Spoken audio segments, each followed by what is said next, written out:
രാജ്യം ആർക്കൊപ്പമാണെന്നറിയാൻ ഇനി അവശേഷിക്കുന്നത് 5 നാൾ മാത്രമാണ്. രാജ്യമൊട്ടാകെ 3-ാം തവണയും മോദി ഗ്യാരണ്ടിയിൽ അലയടിക്കുമ്പോൾ എന്നും മാറി ചിന്തിക്കുന്ന കേരളത്തിന്റെ 20 മണ്ഡലങ്ങളെയും നമുക്കൊന്ന് ഇഴകേറി പരിശോധിക്കാം.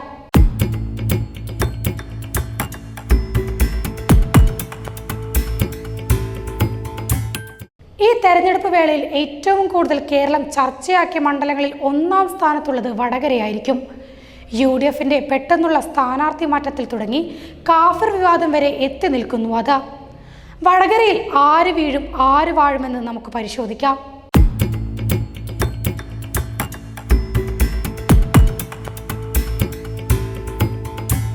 കോഴിക്കോട് ജില്ലയുടെ വടക്കു നിന്ന് തുടങ്ങി കണ്ണൂരിലേക്ക് നീണ്ടുകിടക്കുന്ന ലോക്സഭാ മണ്ഡലമായ വടകരയിൽ 2 MLA-മാർ തമ്മിലാണ് പ്രധാന പോരാട്ടം. കഴിഞ്ഞ നിയമസഭാ തെരഞ്ഞെടുപ്പിൽ ഏറ്റവും കൂടുതൽ ഭൂരിപക്ഷം നേടിയ KK ശൈലജയും ശക്തമായ ത്രികോണ മത്സരം നടന്ന പാലക്കാട്ട് മിന്നും വിജയം നേടിയ ഷാഫി പറമ്പിലും. ശൈലജയുടെ ജനസമ്മതിയിൽ മണ്ഡലം പിടിക്കാൻ LDF ഇറങ്ങിയപ്പോൾ ജനസമ്മതിയിൽ ഒപ്പത്തിനൊപ്പം നിൽക്കുന്ന ഷാഫി പറമ്പിലിനെ നിർത്തി UDF പ്രതിരോധം തീർത്തതോടെയാണ് വടകരയിലെ തെരഞ്ഞെടുപ്പ് ചിത്രം മാറി മറിഞ്ഞത്. മോദി ഗ്യാരണ്ടിയിലൂടെ മണ്ഡലത്തിൽ വിജയം നേടാൻ NDAയും കളത്തിലുണ്ടെങ്കിലും എന്നും ഇടതുപക്ഷ മനസ്സുള്ള മണ്ഡലമാണ് വടകര. നിലവിൽ കോൺഗ്രസിന്റെ സ്ഥാനാർത്ഥിയായ ഷാഫി പറമ്പിലിന് ആ മണ്ഡലം നൽകിയ സ്വീകരണം മറന്നല്ല ഈ വിലയിരുത്തൽ. ആ ജനപിന്തുണയും ഈ ഇടതുപക്ഷത്തിന്റെ തന്നെ ഭാഗമാണ്. മുഖ്യധാര ഇടതുപക്ഷത്തെ വ്യക്തമായി വിലയിരുത്തുന്ന ഒരു ഇടത് അന്തർധാര കടന്നുപോകുന്ന മേഖലയാണ് കടത്തനാടിന്റെ ഈ മണ്ണ്. ഇടതുകോട്ടയായ വടകര 2009 CPM-ന് കൈവിട്ടു പോകുന്നതിന് കാരണവും വടകരയിലെ ജനങ്ങൾക്കുള്ള ഇടത് സാക്ഷരത തന്നെയാണെന്ന് പറയാം. ഇത്തവണ ആദ്യം കളത്തിലിറങ്ങിയത് KK ശൈലജയായിരുന്നു. കേരളമെമ്പാടും അസാമാന്യ സ്വീകാര്യതയുള്ള വ്യക്തി. 2021 തെരഞ്ഞെടുപ്പിൽ കേരളത്തിൽ ഏറ്റവും വലിയ ഭൂരിപക്ഷത്തിൽ ജയിച്ച MLA. എല്ലാം ശാന്തമായി മുന്നോട്ട് പോവുകയായിരുന്നു. വടകരയിൽ 2-ാം ഊഴം പ്രതീക്ഷിച്ച് K മുരളീധരൻ ചുവരെഴുത്തും ബാനറുകളുമായി മണ്ഡലത്തിൽ സജീവമായിരുന്നു. ഇതിനിടെയാണ് കോൺഗ്രസിന്റെ സർജിക്കൽ സ്ട്രൈക്ക്. മുരളീധരനെ തൃശ്ശൂരിലേക്കും ഷാഫി പറമ്പിലിനെ വടകരയിലേക്കും നിയോഗിച്ചു. ഇതോടെ വടകരയുടെ ചിത്രം തന്നെ മാറി. ഇടതാശയം അതിന്റെ സമ്പൂർണതയിൽ വിരിഞ്ഞു നിൽക്കുന്ന സ്ഥലമാണ് വടകര. നാടക പ്രവർത്തനവും ഫിലിം സൊസൈറ്റി പ്രവർത്തനവും ഒക്കെ ഇപ്പോഴും സജീവമായി നിൽക്കുന്ന കേരളത്തിലെ അപൂർവം സ്ഥലങ്ങളിലൊന്ന്. ഒഡേസ സത്യന്റെയും വടകര കൃഷ്ണദാസിന്റെയും VT മുരളിയുടെയും പുനത്തിൽ കുഞ്ഞബ്ദുള്ളയുടെയും KS വിമലിന്റെയും സുവീറിന്റെയും നാട്. പോരാട്ടത്തിന്റെ കനൽക്കാറ്റ് വീശുന്ന വടകരയിൽ ആര് വീഴും ആര് വാഴുമെന്നത് പ്രവചനാതീതമാണ് വടകരയെന്ന് പറയുന്നതിന് ഒരു കാരണം മാത്രമേ ഉള്ളൂ. അത് മുൻവിധികൾ സാധ്യമാക്കാത്ത 3 നിയമസഭാ മണ്ഡലങ്ങൾ തന്നെയാണ്: വടകര, കുറ്റ്യാടി, നാദാപുരം. ഇതിൽ വടകര നിയമസഭാ മണ്ഡലത്തിൽ 1957 തെരഞ്ഞെടുപ്പ് ഒഴിച്ചാൽ പിന്നീട് ഒരിക്കലും കമ്മ്യൂണിസ്റ്റ് പാർട്ടികൾ നേരിട്ട് മത്സരിച്ചിട്ടില്ല. സോഷ്യലിസ്റ്റ് പാർട്ടികളാണ് ഇവിടെ കൂടുതൽ തവണയും മത്സരിച്ചതും വിജയിച്ചതും. കുറ്റ്യാടിയും നാദാപുരവും മുസ്ലിം ജനസംഖ്യ കൂടുതലുള്ള മണ്ഡലമാണ്. നാദാപുരം CPIയുടെ കയ്യിലാണ്. കുറ്റ്യാടി മുൻപ് മുസ്ലിം ലീഗിന്റെ കയ്യിലായിരുന്നെങ്കിലും കഴിഞ്ഞ തവണ KP കുഞ്ഞമ്മദ്കുട്ടിയിലൂടെ CPM പിടിച്ചെടുത്തു.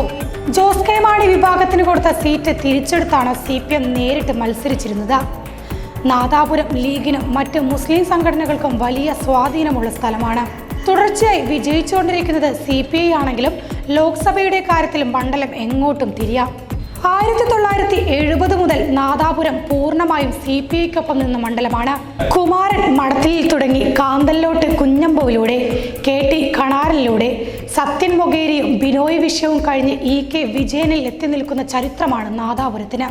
CPM-ന്റെ മുൻനിര നേതാക്കളിലൊരാളും ഇപ്പോഴത്തെ ജില്ലാ സെക്രട്ടറി P മോഹനന്റെ ഭാര്യയുമായ KK ലതികയിൽ നിന്ന് മണ്ഡലം പിടിച്ചെടുത്ത് 2016 ലീഗ് കരുത്തു തെളിയിച്ച ഇടമാണ് കുറ്റ്യാടി. മറിച്ച് കൊയിലാണ്ടി CPM ആധിപത്യത്തിലേക്ക് എത്തുന്നത് 2006 വിജയത്തിനു ശേഷമാണ്. അതിനുശേഷം നടന്ന 3 തെരഞ്ഞെടുപ്പുകളിലും മണ്ഡലം പൂർണ്ണമായും CPM-നൊപ്പം തന്നെ നിന്നു. 2006 P വിശ്വൻ, 2011, 2016 K ദാസൻ എന്നിവർ മണ്ഡലത്തെ പ്രതിനിധീകരിച്ചു. കോഴിക്കോട് ജില്ലാ പഞ്ചായത്ത് പ്രസിഡന്റായിരുന്ന കാനത്തിൽ ജമീലയാണ് 2021 കൊയിലാണ്ടിയിൽ നിന്ന് വിജയിച്ചത്. മണ്ഡലത്തിലെ കോൺഗ്രസ് സാന്നിധ്യം ശക്തമായിരുന്നു. LDFന്റെ ഭൂരിപക്ഷം 2021 ഉൾപ്പെടെ 10,000-ൽ താഴെ നിർത്താൻ കോൺഗ്രസിന് സാധിച്ചിരുന്നു. CPM-ന്റെ കൈവശത്തിലുള്ള മറ്റൊരു മണ്ഡലമാണ് പേരാമ്പ്ര.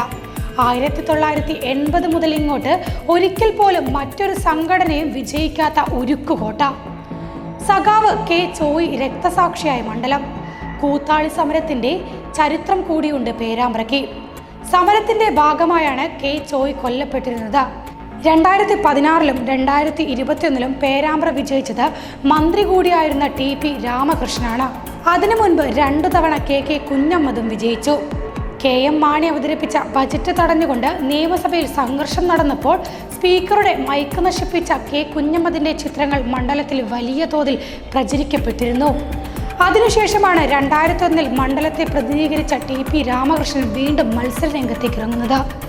2016-ൽ TP രാമകൃഷ്ണൻ 4000-ലധികം വോട്ടിന്റെ മാത്രം ഭൂരിപക്ഷത്തിലാണ് വിജയിക്കുന്നത്. എന്നാൽ 2021-ൽ രാമകൃഷ്ണൻ ഭൂരിപക്ഷം 24,000-ലേറെ ഉയർത്തി. വടകരയെ സംബന്ധിച്ച് ഇനി ബാക്കിയുള്ളത് കണ്ണൂർ ജില്ലയിലെ തലശ്ശേരിയും കൂത്തുപറമ്പുമാണ്. രണ്ടും രൂപീകരിക്കപ്പെട്ട ശേഷം ഇടതുപക്ഷത്തെ കൈവിട്ടിട്ടില്ല. കൂത്തുപറമ്പിൽ സോഷ്യലിസ്റ്റ് പാർട്ടികളും കമ്മ്യൂണിസ്റ്റ് പാർട്ടികളും മാറി മാറി മത്സരിച്ച് വിജയിച്ചിട്ടുണ്ട്. 2011-ലും 2021-ലും കൂത്തുപറമ്പിൽ മത്സരിച്ച ജനതാദൾ സ്ഥാനാർത്ഥി KP മോഹനന്റെ ഭൂരിപക്ഷം 10,000-ൽ താഴെയാണ്. 2016-ൽ UDF-നൊപ്പം പോയ JDU സ്ഥാനാർത്ഥി KP മോഹനെ KK ശൈലജ 10,000-ലധികം ഭൂരിപക്ഷത്തിനാണ് തോൽപ്പിക്കുന്നത്. തലശ്ശേരിയിൽ CPM-ഉം CPI-യും മാത്രമാണ് വിജയിച്ചിട്ടുള്ളത്. ഇവിടെ CPM-ന് മൃഗീയ ഭൂരിപക്ഷമുണ്ട്. 2016-ലും 2021-ലും LDF സ്ഥാനാർത്ഥി KN ഷംസീറിന് 40,000-ലധികം ഭൂരിപക്ഷമുണ്ടായിരുന്നു. 2011-ൽ കോടിയേരി ബാലകൃഷ്ണൻ മത്സരിച്ചപ്പോഴുണ്ടായിരുന്ന ഭൂരിപക്ഷത്തേക്കാൾ കൂടുതലാണിത്. ഈ 2 മണ്ഡലങ്ങളും ഇടതുപക്ഷത്തോടൊപ്പം നിൽക്കുന്നതിന് ചരിത്രപരമായ കാരണം കൂടിയുണ്ട്. വടകരയെ സംബന്ധിച്ച് മറ്റൊരു പ്രധാനപ്പെട്ട കാര്യം ഇത്തവണയും TP വധം തന്നെയാണ് ചർച്ച. പക്ഷേ ലോക്സഭാ മണ്ഡലം മുഴുവൻ ആ ചർച്ചയിലില്ലെന്ന് വേണം വിലയിരുത്താൻ. ഒഞ്ചിയുമായി ബന്ധപ്പെട്ട് കിടക്കുന്ന വടകര, നാദാപുരം, കുറ്റ്യാടി മണ്ഡലങ്ങളിലായിരിക്കും TP വധം കാര്യമായി ചർച്ച ചെയ്യപ്പെടാൻ സാധ്യത. ഏതു സമയത്തും TP വധം ചർച്ചയ്ക്കെടുക്കാവുന്ന തരത്തിൽ കെട്ടുപിണഞ്ഞ് കിടക്കുന്നുവെന്നാണ് ഈ മണ്ഡലങ്ങളുടെ പ്രത്യേകത. TPയുടെ കൊലപാതകവുമായി ബന്ധപ്പെട്ടതും RMP എന്ന സംഘടനയ്ക്ക് വേരോട്ടമുള്ളതുമായ സ്ഥലങ്ങൾ ഈ മണ്ഡലങ്ങളിൽ ചിതറിക്കിടക്കുന്നതും അതിന് കാരണമാണ്. കേരളം മുഴുവൻ LDF തരംഗം നിലനിൽക്കുമ്പോഴും കുറ്റ്യാടിയിൽ P മോഹനന്റെ ഭാര്യ കൂടിയായ KK ലതിക 2016-ൽ പരാജയപ്പെട്ടതിന് TP കേസ് പ്രധാന കാരണമായിരുന്നു. ബാക്കിയുള്ള തലശ്ശേരി, കൂത്തുപറമ്പ്, കൊയിലാണ്ടി, പേരാമ്പ്ര മണ്ഡലങ്ങളിൽ TP വധം വലിയ തോതിൽ വോട്ടിങ്ങിനെ സ്വാധീനിക്കാൻ സാധ്യതയില്ല. വടകര ലോക്സഭാ മണ്ഡലത്തിലും അതിലുൾപ്പെടുന്ന 7 നിയമസഭാ മണ്ഡലങ്ങളിലും BJP ഒരു ശക്തമായ സാന്നിധ്യമേ അല്ല. അതുകൊണ്ട് കൂടുതൽ ചർച്ചകളും ആവശ്യമില്ല. പക്ഷേ രാജ്യത്തൊട്ടാകെ അലയടിക്കുന്ന മോദി തരംഗത്തിന്റെ സ്വാധീനം BJPയുടെ വോട്ട് ശതമാനത്തിൽ ഉയർച്ച ഉണ്ടാക്കുമെന്നതിലും തർക്കമില്ല.